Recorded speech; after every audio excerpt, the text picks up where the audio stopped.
Bayangkan kamu hidup di Minangkabau awal 1800-an.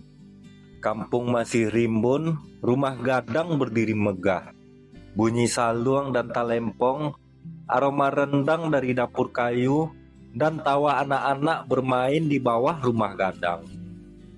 Tapi semuanya berubah. Satu persatu dianggap haram, rumah gadang dibakar, musik dihancurkan. Bahkan saudara sendiri dipanggil sesat. Dan yang paling menyakitkan, ini semua bukan dilakukan oleh penjajah, tapi oleh sesama orang awak. Inilah kisah kelam yang jarang diceritakan. Ini bukan sekadar sejarah, tapi luka yang membentuk siapa kita hari ini.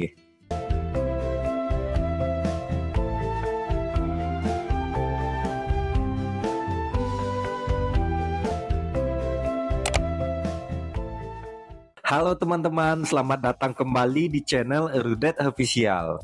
Ruang kecil tempat kita ngobrol santai tentang budaya. Di video kali ini kita akan bahas sejarah yang sangat membekas di Minangkabau, yaitu Perang Padri. Bagaimanakah sejarahnya? Langsung saja kita ke ceritanya. Sebelum konflik Padri meledak, Minangkabau adalah tanah yang damai namun dinamis. Rumah gadang berdiri megah, berjajar rapi menghadap sawah. Setiap keluarga hidup dalam sistem matrilineal, diwarisi dari ibu ke anak perempuan. Setiap sore anak-anak mengaji di surau, tapi malam harinya suara dendang kaba dan petikan rabab mengalun di pelataran rumah. Musyawarah adat berlangsung di balai urung. Para penghulu duduk bersilang lutut, memutuskan perkara nagari dengan musyawarah dan mufakat. Bundo Kandung ikut bersuara karena mereka pemilik kaum. Adat tak bertentangan dengan Islam, justru bersanding.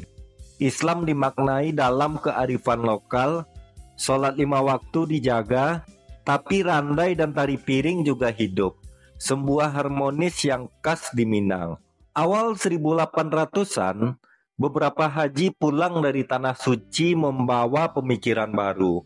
Mereka terinspirasi oleh gerakan Wahabi yang ingin memurnikan ajaran Islam dari kemusyrikan.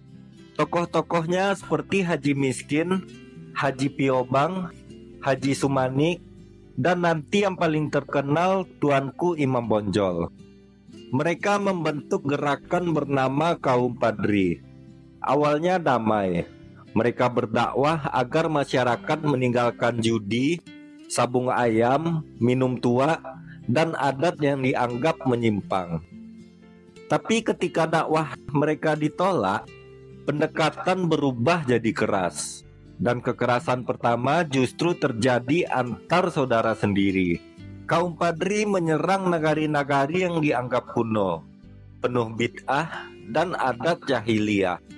Mereka bakar rumah gadang, talempong dihancurkan, pakaian adat diganti dengan jubah Arab.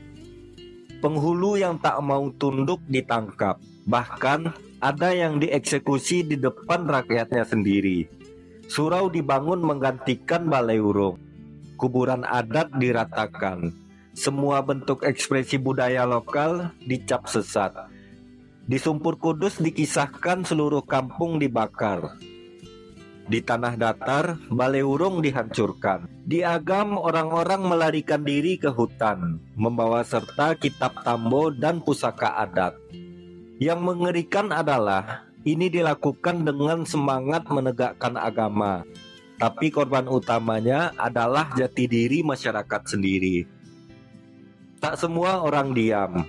Kaum adat mulai bangkit dari tanah datar, Agam hingga Lintau. Mereka bersatu, tapi senjata mereka kalah jauh dari Padri. Akhirnya, dengan sangat terpaksa, kaum adat minta bantuan Belanda. Dan inilah babak paling getir dari sejarah ini. Demi menyelamatkan adat, orang Minang minta tolong ke penjajah. Belanda tentu tak sia-siakan kesempatan ini.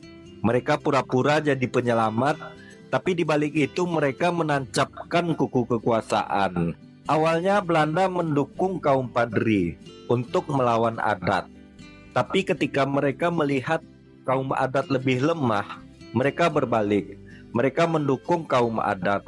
Inilah politik klasik VOC, adu domba.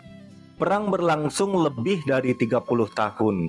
Korban jiwa ribuan, nagari rusak, kepercayaan antar sesama jadi hancur. Pada akhirnya Imam Bonjol menyerah. Belanda berkuasa penuh. Nagari kehilangan otonomi. Rakyat kehilangan kepercayaan. Banyak penghulu dibunuh. Banyak surau dibakar kembali. Trauma tertinggal, adat dan Islam akhirnya bersepakat. Adat Basandi Syarak, Syarak Basandi Kitabullah. Perang Padri sudah selesai di medan perang.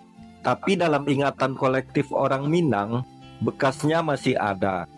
Perang ini bukan cuma sejarah berdarah, tapi juga pelajaran tentang apa yang terjadi ketika semangat beragama tidak disertai kebijaksanaan budaya.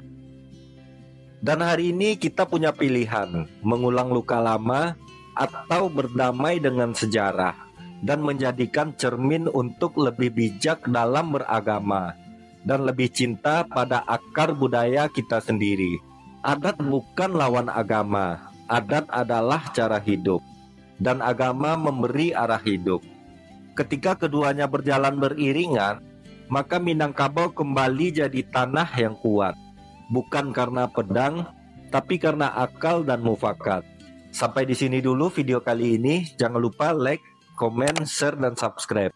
Sampai jumpa di video selanjutnya.